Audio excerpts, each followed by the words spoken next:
Valsad city પોલીસે શેરડીની આડમાં Eicher ટેમ્પામાં લઈ જવાતો 6,69,360 રૂપિયાના દારૂ સાથે ચાલકને ઝડપી પાડ્યો. તારીખ 9 ફેબ્રુઆરી સોમવારના રોજ 5:10 કલાકે નોંધાયેલી ફરિયાદની વિગત મુજબ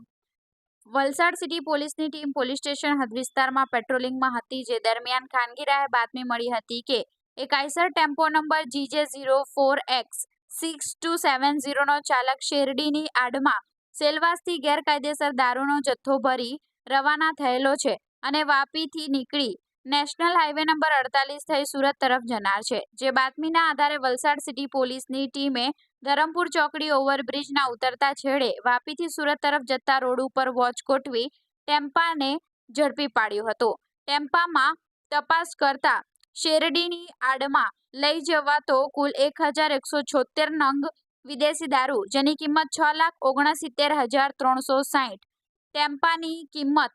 5 લાખ, એક મોબાઈલ ફોન જેની કિંમત 5,000 મળી કુલ 11,74,360 રૂપિયાનો મુદ્દામાલ કબજે લઈ ચાલક સુનિલ મુરલીધર નવરેની ધરપકડ કરી પ્રોહિબિશનનો જથ્થો ભરી આપનાર અને મંગાવનાર વિજય પંડિતને વોન્ટેડ જાહેર કરી વલસાડ સિટી પોલીસ સ્ટેશન ખાતે પ્રોહિબિશન અંગે ફરિયાદ દાખલ કરવામાં આવી છે.